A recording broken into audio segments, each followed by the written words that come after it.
Great, we're good to go. All right, it's again 6:30 on Wednesday, March 15th, 2023, and having quorum, I'll call the Bridgewater Planning Board to order.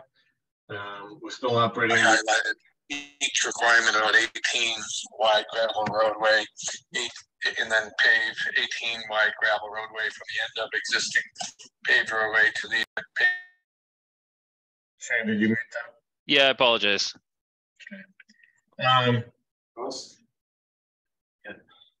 So again, I'll call to order. We're still operating under the remote instructions, March 15th, 2020. The planning board will be conducted via remote participation to the greatest extent possible. There's no in-person attendance to the members of the public, but every effort will be made to ensure that the public can adequately access the proceedings in real time. The meeting is being recorded, and the recording allows the post the link to the website and on the social media pages. I'm Patrick Driscoll, the chair. Mr. Raymond Kajemian, Mr. Michael McDonald, Ms. Aspen is joining us this evening, and Ms. MJ Spagone is an alternate this evening. During the meeting, all votes will be roll calls. The following Bridgewater Town staff is also participating remotely: Mr. Bob Woolley, the Community and Economic Development Director; Mr. Shane O'Brien, the Town Planner; Mr. Greg Tansey, the Town Engineer; Mr. Stephen Solari, the Building Commissioner. I don't know if he's listening. At this point, everyone's mics are muted. The board's mics will be unmuted through the whole meeting. As items appear on the agenda, project representatives' mics will be unmuted. If a project is a public hearing and requires your public comment, we ask that you use the chat feature to ask your question by listing your name, address, and your question. The host, who's Mr. O'Brien this evening, will recognize the questions in order. You can use the raise my hand feature in the participant menu and be unmuted when the host recognizes you. Again, please state your name and address before asking a question. If you're on the phone, you can dial *9 to raise your hand. So item 2 is a continued public hearing for 0 Jasmine Way. This is map 72, lot 105, being proposed by MSF Property Holdings, LLC. Site plan review in section 10.6 of the Bridgewater zoning ordinance. This is continued from January 18th, 2023 and February 15th, 2023. So, Mr. O'Brien, can you turn it over to you if you want to speak first, just to give us an update, or we can turn it over to the applicant? I'm happy to send it over to the applicant. As of, I think a week ago, we received some updated plans. We did receive a third review from the town engineer, and our staff did provide a memo both to the applicant and to the board. And I'm happy to turn it over to the applicant to present some of their changes, and then kind of comment on some of those changes as well. But I'll let them speak for those changes. Sure. So if the applicant would like to present. Yes. Can everybody hear me? Yes. Yeah. Perfect. Thank you, Shane, for the intro. For the record, Josh White from JD Civil. I've got Ed from PMP Consulting. He's there with the client, Mike Ferroni. And also in the meeting is Greg Driscoll from JD Civil. So I'll pull up the plans so we can just go through some of the changes. Shane, it looks like you need to enable me. All good.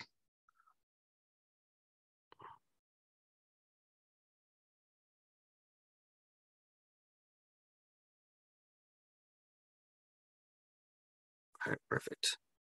Everybody can see that, correct?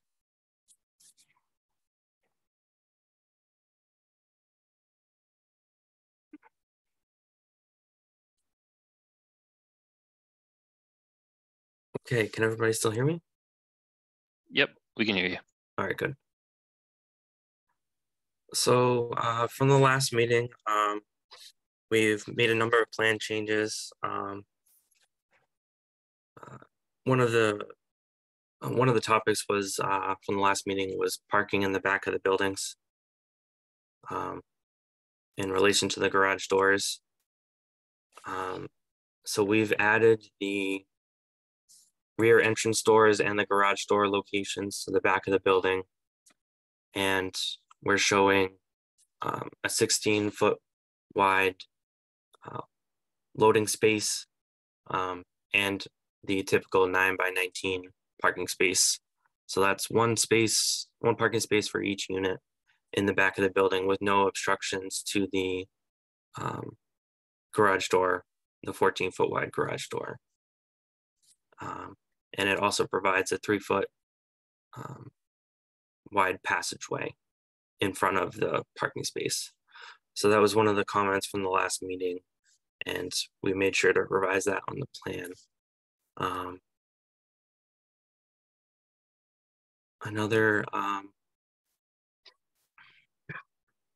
Another revision we made was we coordinated the proposed sewer design for the Scotland Meadows 40B and this development.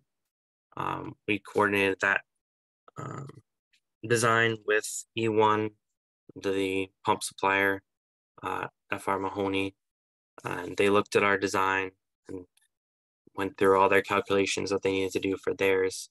And we've updated the design plan that we submitted.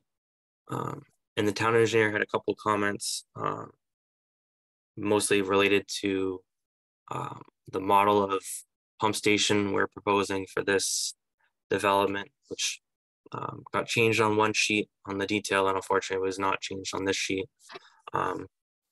And a couple call outs for pipe sizes were not updated from the design we got from E1.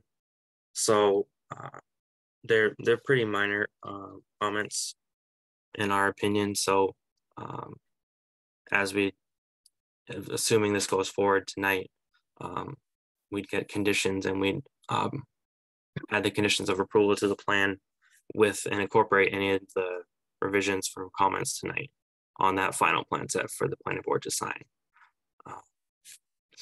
And so we've updated, just to finish the thought on the sewer, we've updated the proposed sewer tie-in out to Pleasant Street, Route 104.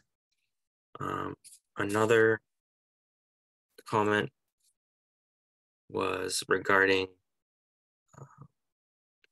truck turning around the site. It was requested that we run a couple trucks through the site. So the first one we did was the Bridgewater fire truck, 48 feet long, and it enters and exits the site no problem.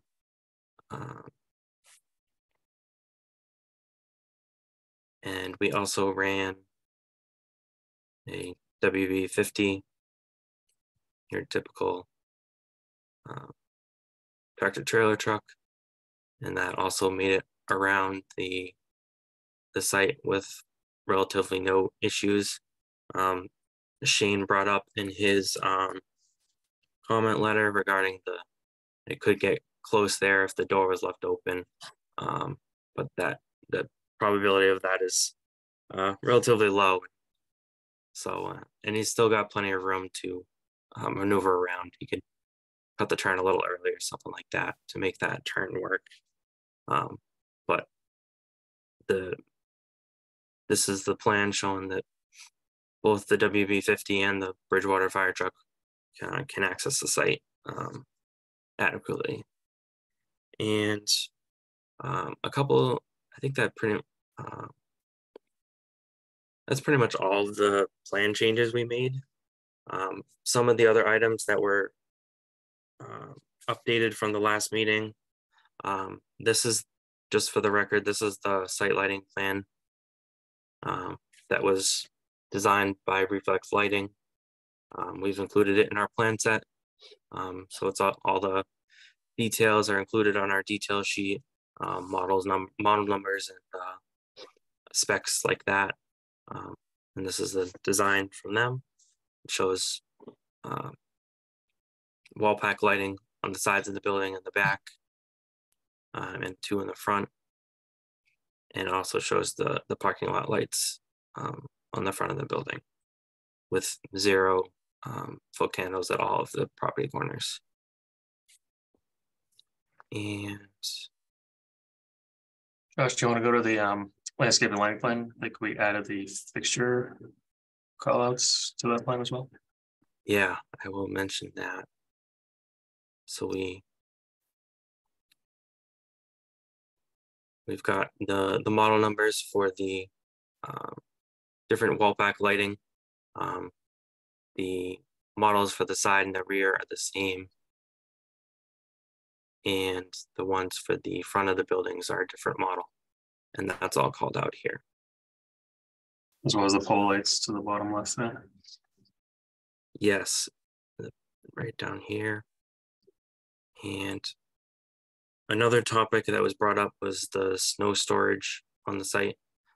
So I'll go back to the layout just for a second. So we do have a couple more areas shown between the building, just on this landscaped areas. We've got those called out now as snow storage areas, and it's been removed from the landscape buffer up against the residential development. There was concerns about the landscaping in there, didn't want to damage it from the snow storage. So we've removed it there altogether, and we made notes on our plans that if for whatever reason they're running out of space, they can remove it to approved sites as needed, off-site storage. If we ever get snow again, like doesn't seem to happen now. A couple other things that we have gotten since the last meeting.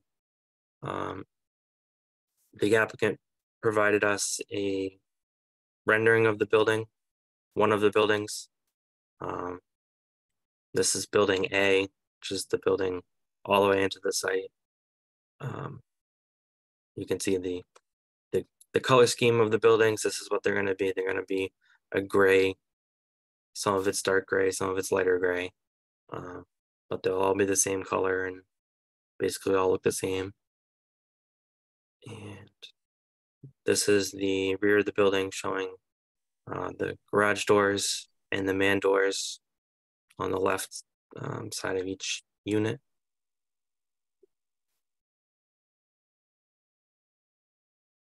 And some other hand-drawn elevations of the buildings. Same building A, general idea for all the other buildings. They're all going to look the same. So we just wanted that on the record with the board as well. I think that is all the changes from the last meeting. That's all I can think of off the top of my head. So we made some minor adjustments to the drainage where we're connecting into the infiltration system.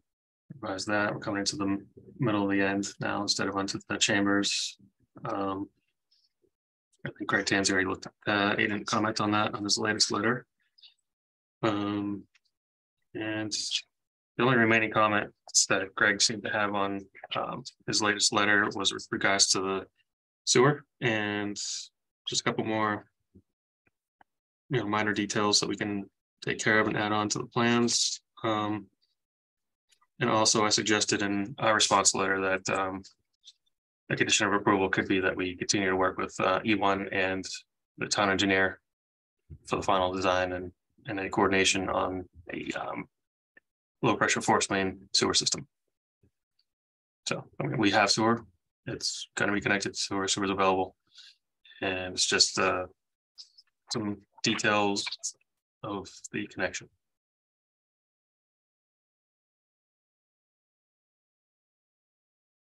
Other than that, I think you're right, Josh. That's I could think of. Yeah, I think we'll throw it back at Shane and the board if you guys have any other additional comments. I just have two minor questions, I think. So On the landscape plan, there's like 8 Bradford pears proposed in the back. And I think if you stay on this meeting a little longer tonight, you'll see that we're trying to get the Bradford pear out of the tree list, just because they're crappy trees, and as they grow, they break and seem to be removed. Would you be open to doing a more native tree, like a red maple or something, in place of the Bradford pear, which we're trying to, you know, get out of the town tree list? Yeah, that's no Yeah. problem at all. Yeah, that's interesting because I had that same comment in Norton last night. Well, Bradford pears, actually from an abutter, but about the Bradford pears not doing well as they grow and they get older. And then the other question I have, that I brought it up last time. So there's what, 15 units here, 16 units. How is, I mean, those 2 small dumpster areas, how is trash going to be handled on site so we don't end up with dumpsters all over the back of these buildings? You know, if every unit has their own dumpster, that's going to eliminate potentially parking space or access. What size dumpsters can those 2 corrals hold? And how will trash be handled? So will all unit owners have access to those common dumpsters? Will every unit owner be in charge of their own dumpster? What's the plan for trash on site? So I'll have access to the common dumpsters. We're not proposing, and I don't think the applicant will allow extra dumpsters. And I think, just double checking here, looking for the dumpster pad dimensions, but I would like to take. Do those hold 2 4-yard dumpsters each? That's what it looks like, maybe. Yeah, 10 by 20. I think they're 2 6 or 8 yard dumpsters each.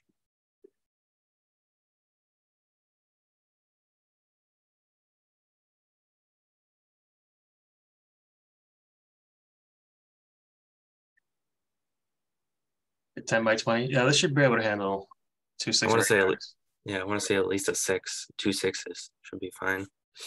Can we 2 6s, possibly 2 8s. And that's so that everybody's gonna have access to these dumpsters, so we can condition that there won't be additional dumpsters on site. Is that correct? Yeah, you okay with that, Mike?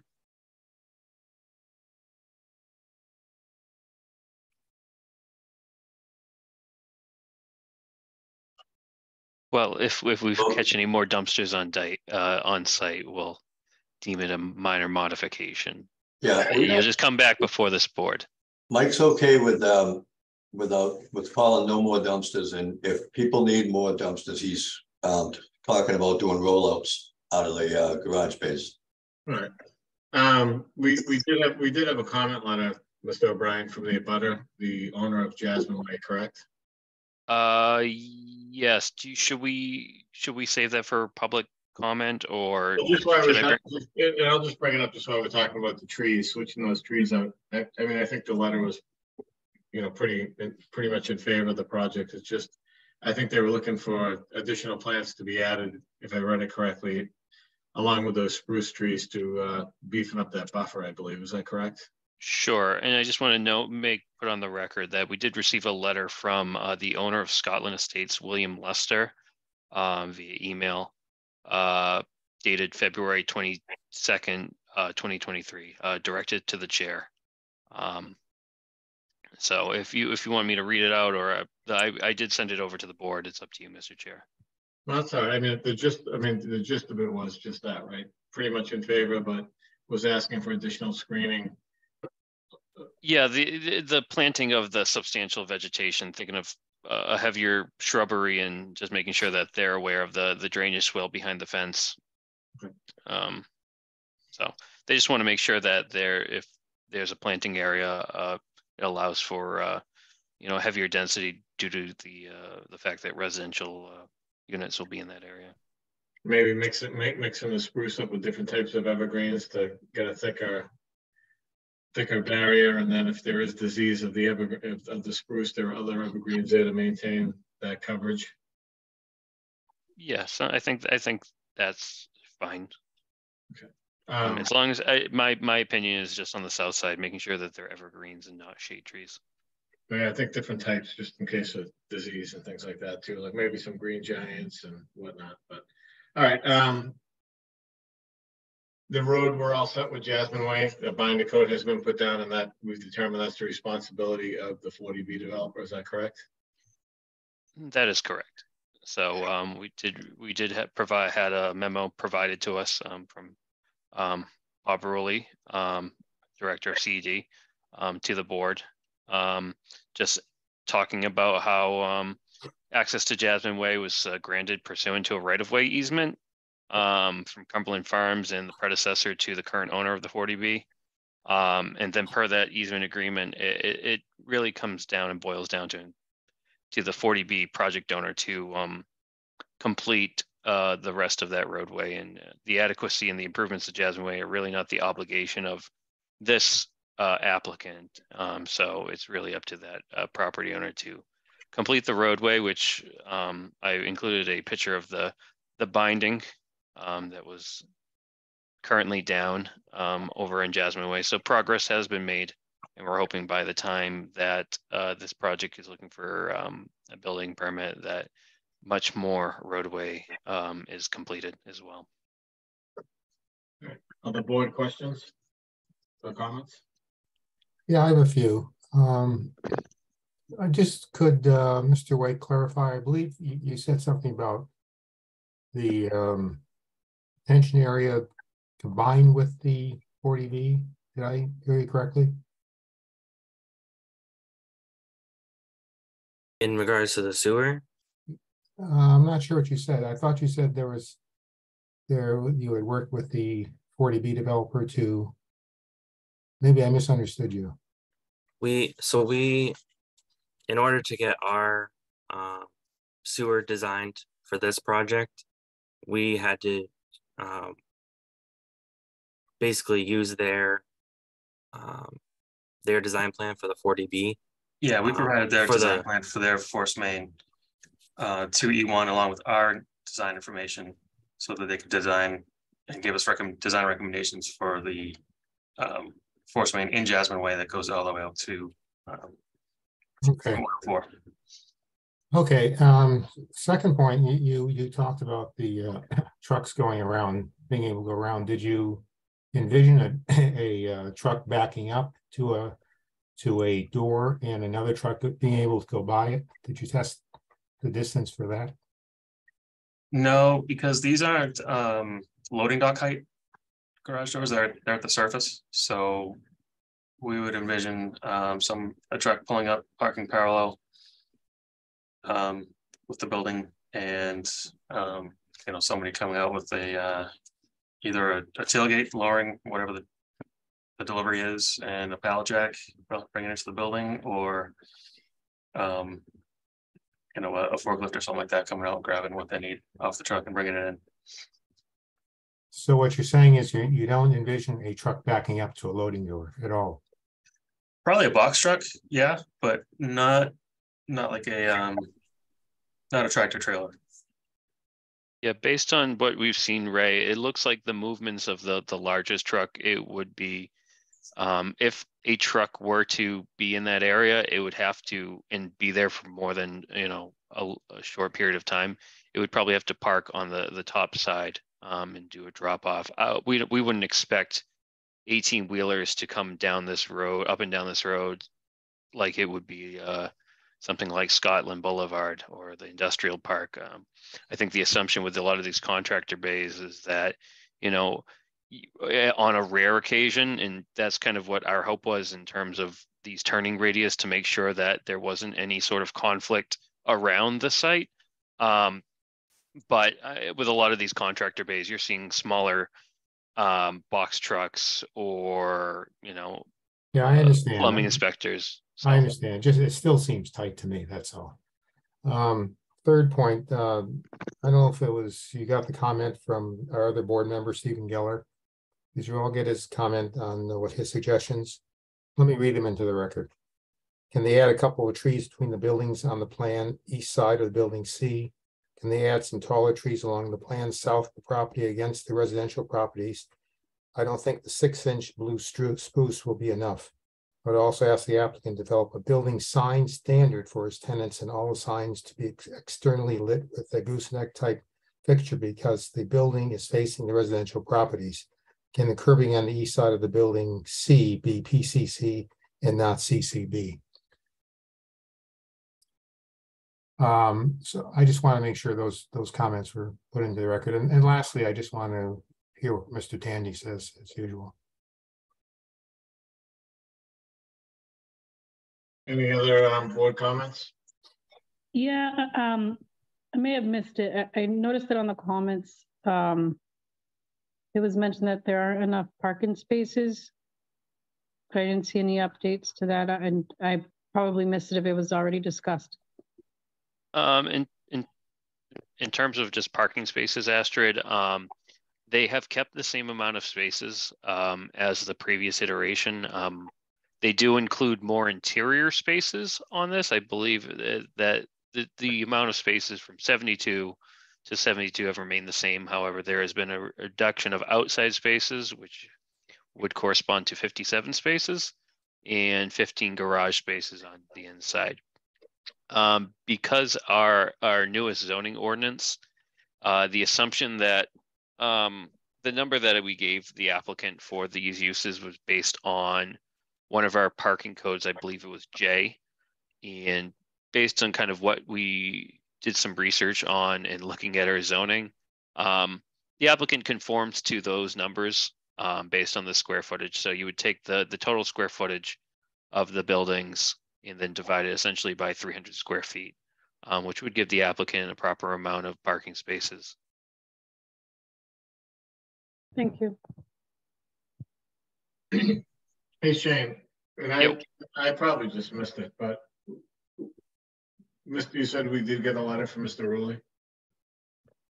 Yes, as part of the memo packet, I did provide a memorandum from The one that Mr. says, the one that says partial packet? That's what I'm marking off of. I believe it was in that as well, but I also sent a finished packet to the board, I believe last Thursday. Well, let me just find it. It should be one of the first items in section 2.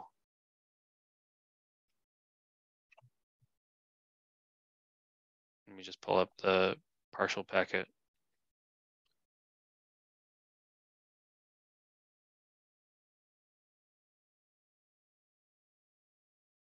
Yeah, it should be.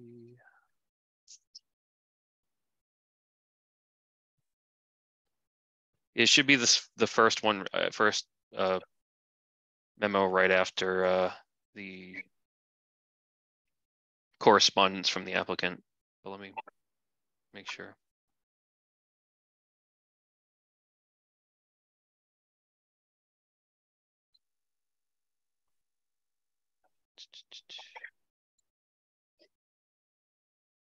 May have been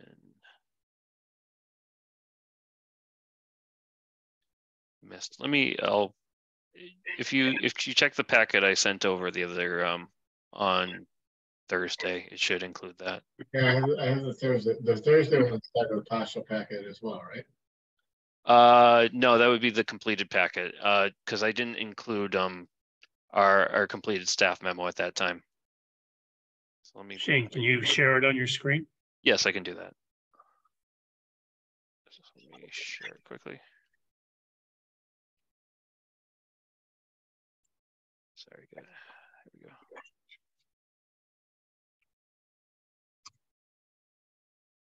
So here's the memorandum from Bob.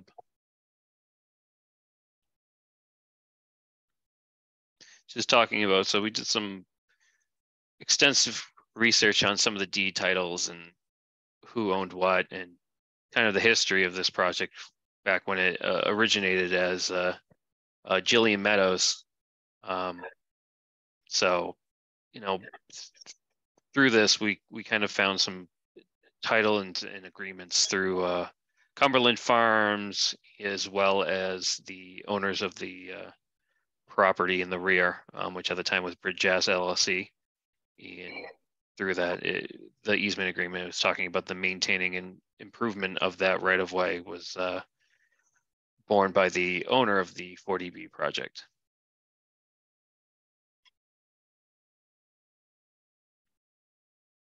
Okay.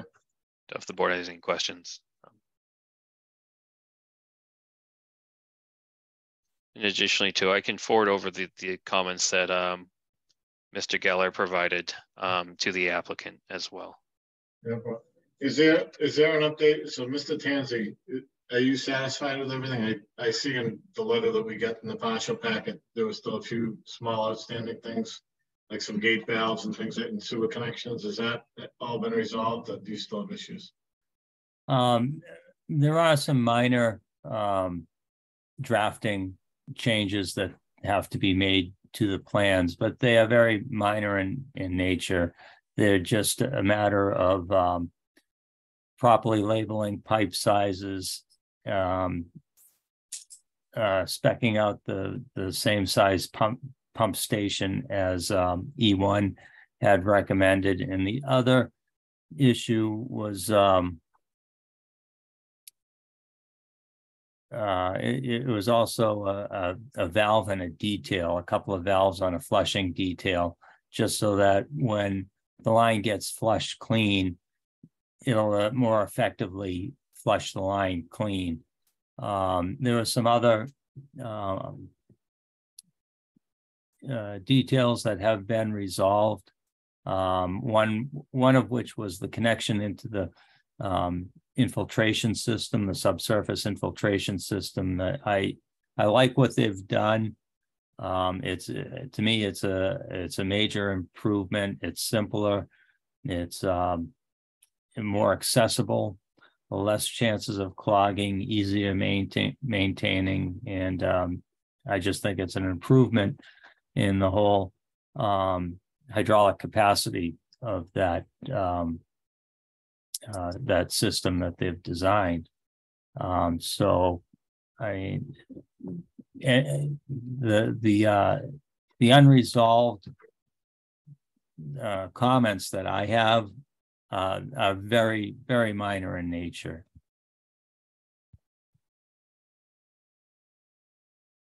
Oh, you're muted, Mr. Chairman. Any other board comments?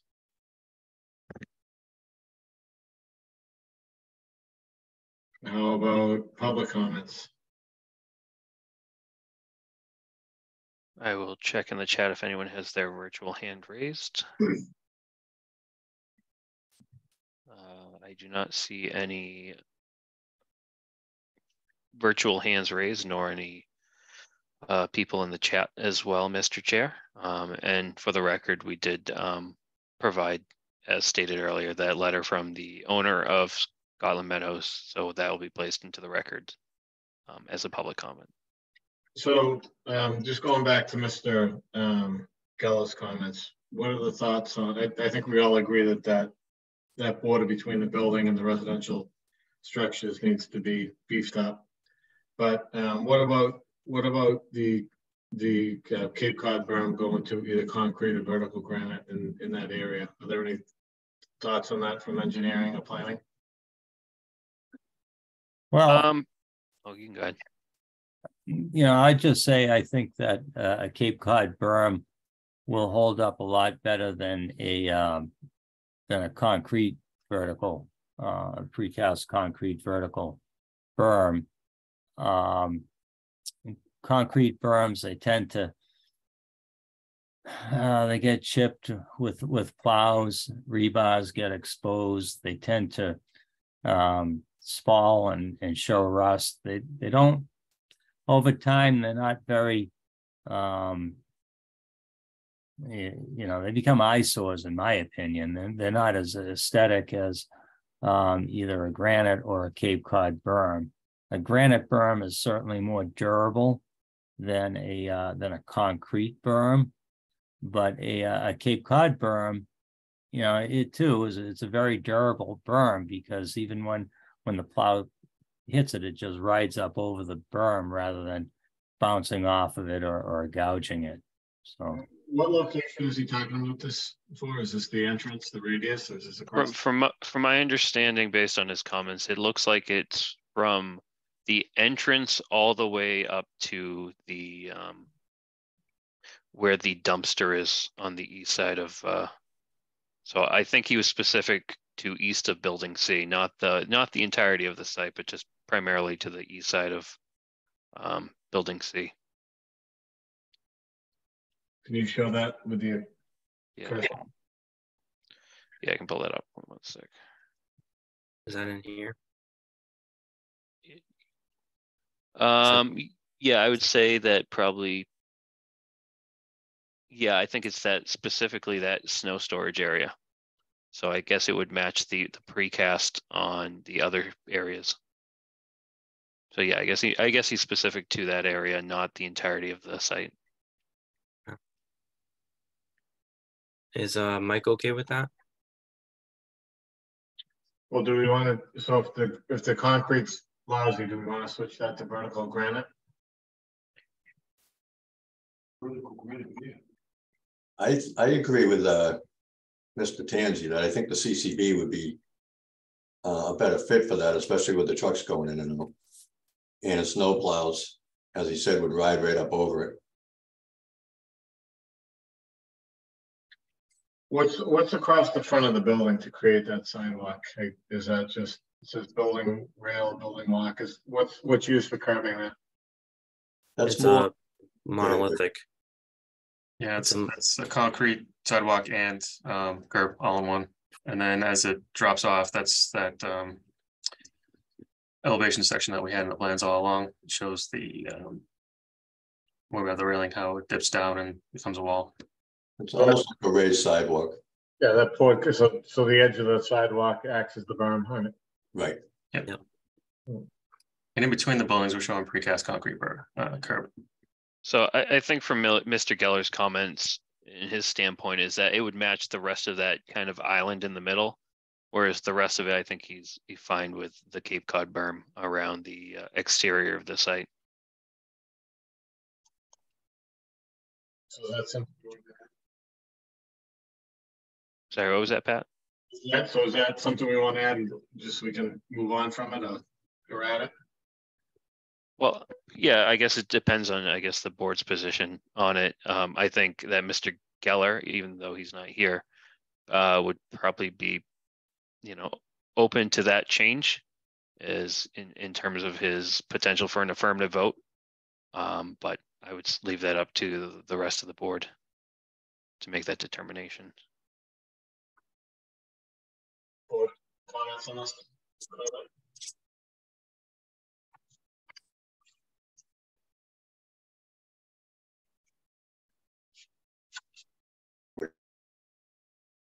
Ready? Michael? Yeah, Michael and I have talked it over here. He doesn't have a problem to that change. All right. And the other comments, so Mr. Geller, one of his, I agree, if we can add some more trees to the site, just because there's a lot of pavement and a lot of building there. So I do like the idea of changing those pear trees in the rear to like a couple inch caliper, red maple, and beefing up the front landscaping along the border with, that entire border with the, where all the spruces are with more evergreen plants and different varieties if possible. And maybe adding some trees between the buildings. Is that what we're looking at? Is that another comment that Mr. Geller made? Yeah, I think his other comment was just, some additional landscaping trees. So in between the buildings, you're talking trees or more like shrubs? I think trees would just be a nuisance between the buildings. Now, on that island in the end, in those two areas in the middle, why don't you just, beef up the landscaping a little with some shrubs? Okay. Yep. And then beef it up along the front where all the spruces are with different types of. Different varieties, yeah. Yep. The ones that we have designed there, the Fat Alberts, they have a typical growth height of 25 feet. So it might take them a little bit to get up there, but eventually they'll be 20 to 25 feet tall. That way, blue spruce typically there's a lot of diseases. Do you mix them in? Yeah, so if we mix them up, yep. And then, so any other comments? Yeah, I think we just want to reiterate your removal of the flowering pears for a different species on the north side of this. Yeah. So and Shane, it's the opinion of the town staff that we do not require the islands every 20 spaces for this project. Is that correct? Yeah, I think for this one, I think they have provided sufficient exterior landscaping for this project. And I don't have an issue with the lack thereof of islands on this, and I think it does meet our current standards based on the design. And I'm fine with that too, but do we need because of the new regs, do we need a formal waiver request for that or no? No. Yeah.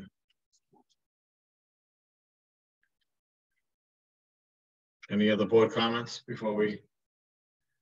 So Shane, you need to draft the decision letter for us to consider, correct?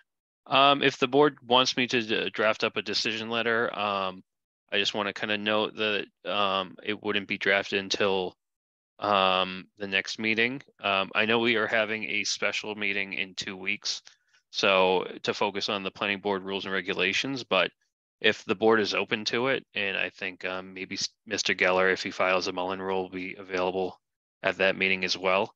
I could have a decision drafted for that meeting on the 29th rather than the meeting on the 19th in April. So if the board's open to that, and we would continue this to 2 weeks from now, I would have a draft decision for the board to check out. And in the meantime, maybe the applicant can modify the landscaping, the curbing, and the comments that Mr. Tanzi, the minor things he needs corrected. Yeah, and in terms of my memorandum as well, there wasn't any thing I think left on my end in terms of substantial needs. So I'm able to produce a draft decision for the board in 2 weeks' time with no problem. Yeah, we can absolutely make those changes. And do you think we'd have the conditions available to put on the plan set at that time as well, along with the signature block for the board? Just want to kind of avoid multiple plan set revisions. Yeah, I would say I would say, Greg, typically, because I know this is your first guys' go around with this. I think it's not necessary until we get that endorsement set. So if, say 2 weeks from now, the board wants to throw some other conditions onto it that may be beyond that draft decision, we wouldn't be able to kind of put that on that set. So I think the way that you presented it in your application in your plan set as, potentially something down the road, TBD. So I wouldn't worry about that just yet. And that final set based on those comments can be given to us prior to endorsement. Do we have any more comments from the public or from the board? And if not, do we want to keep the public hearing open? Mr. O'Brien, just in case something comes up, or do you recommend we close the public hearing? I would leave that up to the board. I think keeping it open an additional 2 weeks won't do any harm. But do you need to keep it open for the revised plan set? Yes. So I'll say yes. Yeah, if we keep it open and we need to discuss something on the revised plan, so at least we can spend 5 minutes discussing it before we close it, right? Yeah, and I think keeping the public hearing open until the final decision anyways is beneficial. If there's no more public comment, no more staff comment, or no more board comment, we'll make a motion to continue this to the 29th. I'll make the motion to continue this public hearing till 6:30 on the 29th. You have a second? I'll second that. Excuse me, sorry. Coming back from cold. Any discussion? So, Mr. Ajanian? Yes. McDonald? Yes. Mr. Rojas? Yes. And I'm a yes. Right. Thank you. Thank you. Thank you, Good night. board. Thank you, Chair. Thanks, everyone. Have a good night. Too.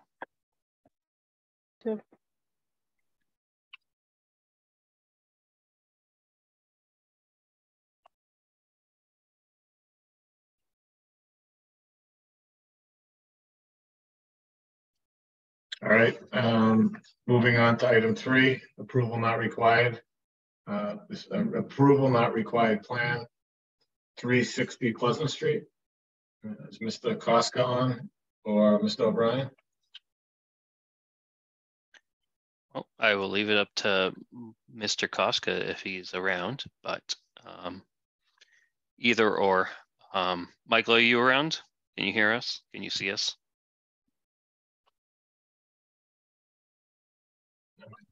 Okay. Yeah, Michael's, the quiet type. That was a joke. So we received an A&R for 360 Pleasant Street, which I did provide a brief memo to the board, noting some 2 items that hoping to see on the plan or conditions or up to the board on those ends. But essentially, there is a existing house at 360 and another parcel adjacent to it with the former lot line. The intent of this plan is to combine this lot 28 over here with lot 125 to create one lot.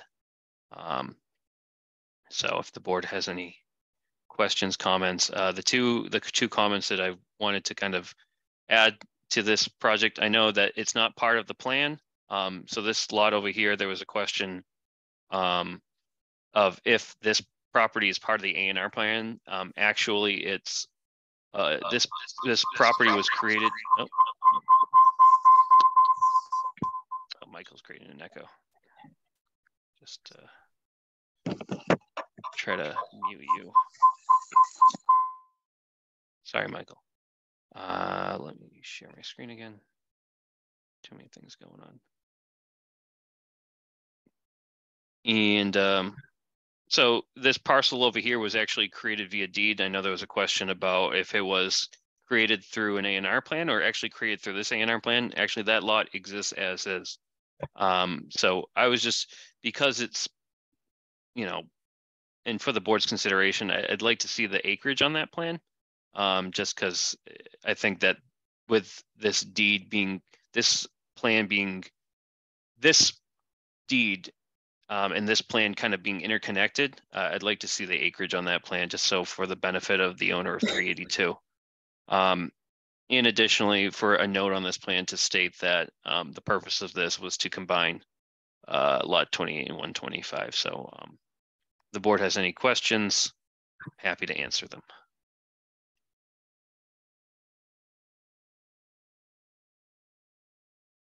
More questions for Shane? Shane, what year was that? Do we know what year that was done by deed, by any chance? I would have to check that. I can check that book and page right now, but I'm gonna say it's 2021. Sorry. It was in the last 5 years.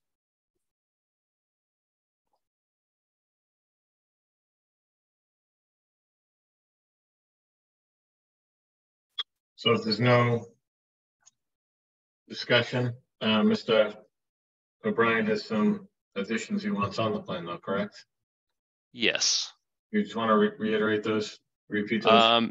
The acreage on the adjacent parcel, as well as a note on the plan stating that these, the purpose of this plan is to combine lots 28 and whatever the lot is for 360 Pleasant Street. I don't have it in front of me.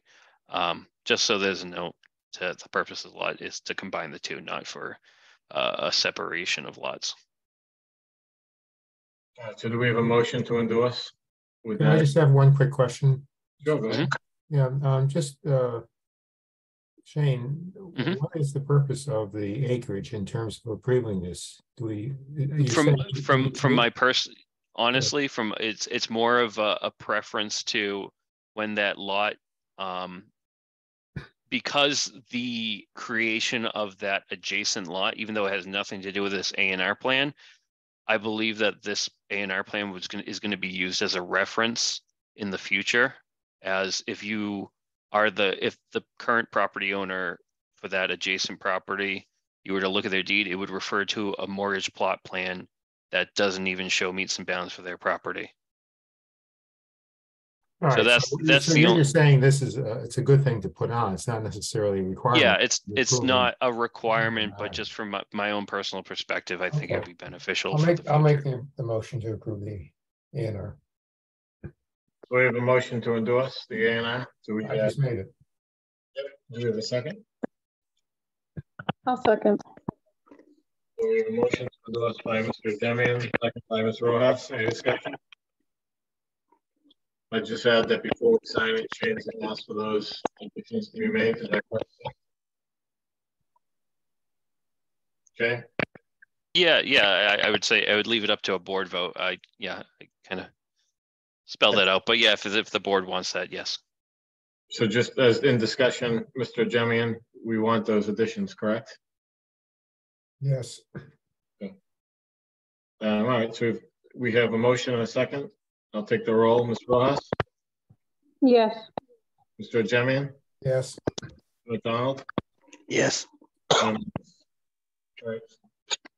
All right, so I'll let you know, Mr. Chair, when those new Mylar and plans come in, and then they should be good to go. So thank you. All right. Why don't we, if the board's okay with it, why don't we take item 5 out of order before we go into the rules and regs? Is everybody okay with that? Did you say to take 5? Take item 5 out of order because item 4 is really just.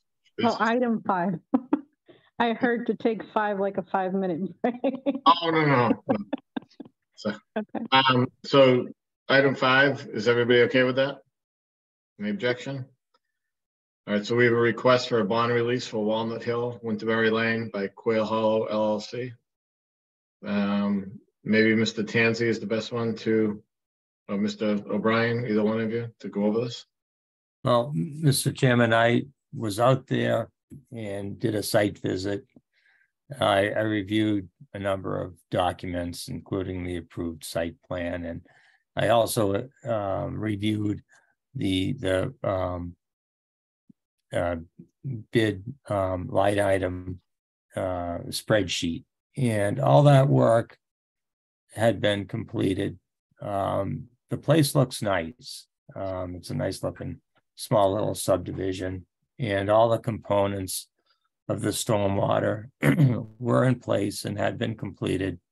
There's only one minor item. On one of the as-built plans, one of the structures was constructed outside of a drainage easement, but then that drainage easement was revised to encompass that manhole drainage structure. So everything is in an easement and it's accessible and it can be maintained. So I didn't see any outstanding work that remained incomplete. Mr. O'Brien, all the conditions have been met with the recording of the homeowners association, affixed all the lots, etc. I believe so at this time, yes. Being that the road is also remaining private, I haven't seen any issues on our end. And additionally, the applicant has, done a fair amount of work, considering that the decision or this initial decision of the board was done, I'd say 5 years ago. So, it's rare to see kind of a subdivision move this quickly, and then we get to a point of releasing the final bond in this time. So, it was nice to see. So, but based on Greg's memo and the receipt of the as-built plan, which we provided to the board, as well as the initial decision, I didn't have any issues with the release of the remaining funds, which was, I believe, what we had holding in our account was based on the road bond calculation around. Apologize. Everyone's faces is blocking the number.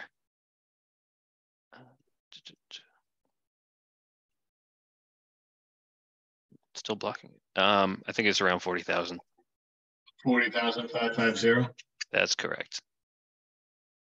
Okay, so if there's no issues, are there any board questions or comments on this? If not, is there a motion? And the amount is 40,550 plus any interest. Is that correct, Shane? That is correct.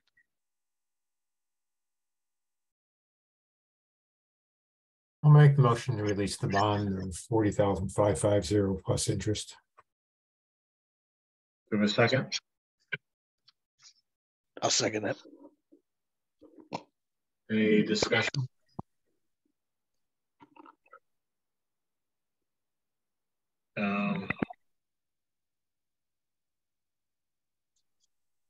We didn't give the applicant a chance to speak, but I guess, is that okay? Mr. Gormley, is there anything you want to say before I take the vote? No, I just want to say thank you, gentlemen, for everything and all your help behind the scenes for us. Sorry, I didn't recognize you earlier.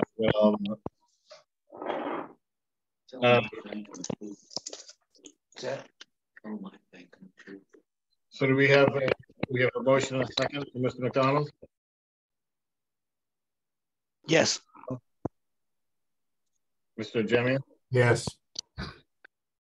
Ms. Rojas? Yes. Let me yes. Thank you. All right.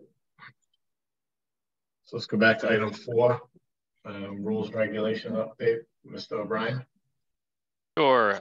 So as stated earlier, at the last couple of meetings, we were deciding to have a special meeting that'll include rules and regulations changes, as well as, I guess, the conclusion of Zero Jasmine Way potentially. So I did provide a presentation. I met with DPW this week to go over some remaining items for our rules and regulations. So sat down with Azu and Greg. So providing the board kind of a PDF presentation. Some of the recommendations that we came out of that meeting is that in terms of the granite curbing and the roadway layout, it's not something that would be on the docket, I guess, for 2 weeks from now. Greg, Azu, and I really have to kind of sit down and kind of make a determination on what the expectation, as well as work with the board in terms of a 40-foot right of way. Because as of right now, as the board is aware, most of our subdivisions from 5 to 49 residential units, which is pretty much what we'll be seeing in the future for larger subdivisions, anything beyond the 1 to 4 residential units. Our current right-of-way layout is a little messy for what we're looking for, because we're looking for street trees. We want granite curbing, and we're going to have to kind of revise our layout to kind of reflect that. And I don't think we'll be able to do that within 2 weeks. So as well as some other comments from board members, I received an email from Ray talking about the ad hoc tree committee, looking at other tree options in the future for potential tree types. I think from my perspective, I do want to kind of push forward with precluding certain types of trees, if that's acceptable by the board. But in terms of other tree types, I guess, I think that we're looking to get rid of the flowering pear and the crabapple, and then placing it from allowed uses to non-permitted uses. And then from there, maybe expand on allowed trees, tree types in the areas, as well as other considerations of shade trees. So I think those two, with the expansion of tree types and roadway layouts, may be on for a summer package of the rules and regulations changes. But I think everything else that I've put forward through the red line version that we have available online, as well as through the presentation, with some minor changes that I'll note to the board and have it amended for a presentation in 2 weeks. So I'm hoping not to do that presentation tonight, but I think I'm going to go a little more in depth with that presentation and not go line by line. The board does have a version of the red line, and it is available online, the most recent version, on our planning board application page, which is the link is on the bottom of every agenda, as well as I'm happy to share that with anyone else there, but it's publicly available, as well as all our other plans and agendas through over 2022 and 2023. So just wanted to lay that out there, had some final conversations with DPW, but there are some items we're not probably going to get to 2 weeks from now if the board chooses to have a vote. But I think I'm very confident in terms of the work in the recommendations that we've kind of gotten from this process. And I'm hoping that the board is open to some of these changes in 2 weeks. If I may, just make a quick comment on this. I did email Shane this morning regarding the proposed trees we have. Just be aware of a couple of things here. I think when the tree committee was formed, one of the directives, suggestions, whatever, from town manager was to revise the shade tree ordinance. And in looking at it, Bill Malpe, who was the tree warden, thought the whole thing need to be rewritten, and town manager Michael has agreed also. So that is going to start shortly in terms of the rewriting the entire shade tree ordinance, which would include the number of recommended trees, or the types of recommended trees. So that process will not obviously be ready in 2 weeks. So we are talking along the length of time. But I think in the process of doing that, we'll make it a better ordinance. In particular, for instance, like tonight, we simply talked about specific trees that might be used. Once this is done, we'll just be able to look at a list of recommended trees that we can use for shading or whatever. So I think as much as this may take longer, I think that the end result will be a good shade tree ordinance. That's all. Yeah. Ray, I mentioned to Shane earlier today, if we're going to kick the tree thing down the road a little longer, maybe in this version that we talk about on the 29th, we at least just eliminate the 2 problem trees, the pear and the crabapple. Yeah, but then again, I'm not sure who uses that list anyway. That's a whole nother issue in terms of all the boards being knowing where to look for things like this. I don't have a problem with eliminating. Yeah, that list is on our subdivision rules and regs. I know. Yeah. So when we have a subdivision, I agree with what you're doing, but let's get these 2 problem trees in there for now. Yeah, no problem. Just my personal curiosity, what's the issue with crab apples? I'm actually quite fond of those. And just from a subdivision standpoint, a lot of what we're seeing is a lot of private subdivisions, and a lot of these fruit bearing trees have been causing. Because what I'm hoping to look at as part of this isn't necessarily shade trees, but street trees. So the trees that are along the sidewalk, along the sidewalk, or when you first get into a subdivision, the ones that are along the roadway. So, this is primarily not looking at the trees that are built behind the houses or were in there. I'm fine with whatever's planting in that perspective, and, leaving it from another site plan perspective. But just in terms of for street trees, I just think that they'd be problematic, and I don't think that the maintenance for homeowners associations or other public ways would be.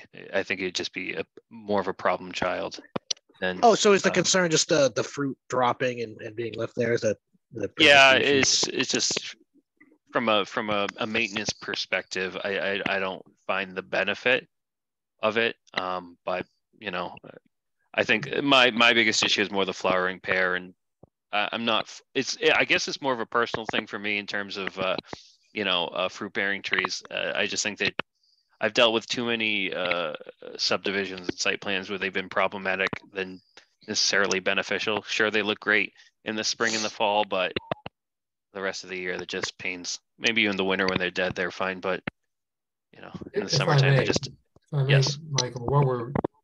I think we have an opportunity now to look at the placement and types of trees in a comprehensive package. In other words, have experts look at it in terms of not only will these trees grow too tall, where they drop too much fruit, but make it so that going forward, we have a complete list that we know would be proper trees to be planted in Bridgewater. And it's not just, that we shouldn't be deciding this subdivision may look good with these trees. We should have a list of proper trees we can pick from. That's all.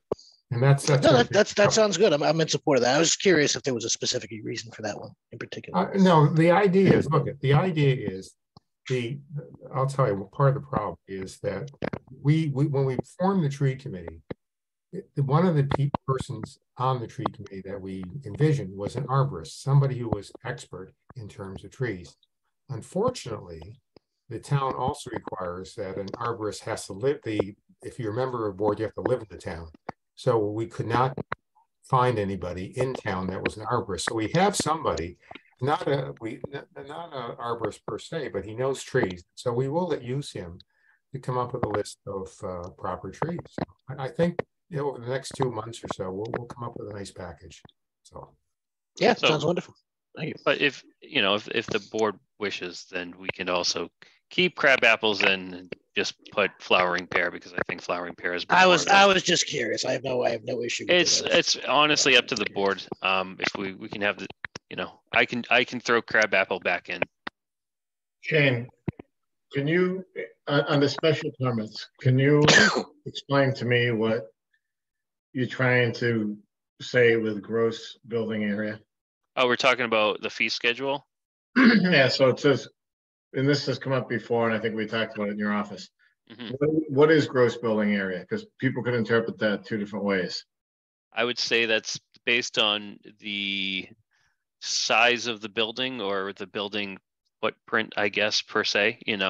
If you're talking a one-story structure that's 100 by 20 feet, then you're talking 2,000 square feet. And if there's a second floor on that, that would be 4,000 square feet. So why don't we say gross floor area to make it clear? Gross building area to me could be interpreted as footprint, or it could be interpreted as gross floor area. Gross building area is that building area on the so typically it's GFA or it's footprint. Let me check. Because I've always typically used, so from the definition, I guess I'm checking the first thing I see on Google. Unlike floor area, building area also includes garages, carports, storage buildings, and other detached accessory structures. So I guess it would include garages as well. If we see certain projects that include carports as well. Me personally, I've always just used it as gross building areas, and it's typically with new construction. So. And I'm fine with that, but maybe we should create a definition within the subdivision rules and regs as to what it is. Sure. So basically, we could say it's the sum of all floors. It's the gross floor area plus the square footage of garages, accessory structures, etc. Just so it's clear. Sure, I can add a definition. After this meeting, I'll have everything kind of ironed out for 2 weeks from now.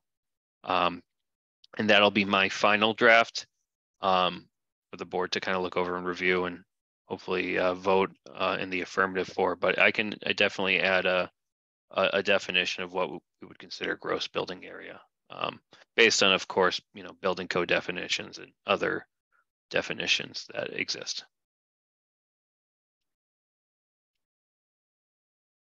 Any other comments or questions for Shane? All set, Shane? Yeah, I'm all good. We have minutes from January 4th. Does anybody have any questions or comments on those? If not, do we have a motion to approve the minutes of January 4th?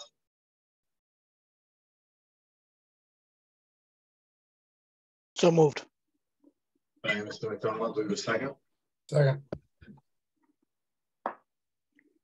Thank you, Mr. Jemian. Any discussion? Mr. Rojas? Yes. Mr. Jemian? Yes. Mr. McDonald? Yes. Yes. So we have the CPTC conference, March 18th. I don't know if anybody's contacted Shane or signed up. That's March 18th. Like I said, it's a tough weekend. Everyone's out, doing their St. Patrick's Day stuff. We have our next meeting on March 29th. We talked about that. Are there any board reports or anything from Mr. Rulli, Mr. O'Brien, Mr. Solari? I have nothing.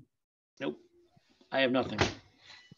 I'll just quickly say again, the tree committee is at full staff now. We have 7 people. We are functioning and we're working with the town manager to do the shade tree ordinance, and we're also working on getting Bridgewater redeclared as a tree city, which we were 30 years ago. There are a number of things, a number of projects in the pipeline, and it's got good people on the committee. It's going to go well, I think. That's all. Yeah, I think being a tree city would be great. Great, thank you, Ray. Anyone else?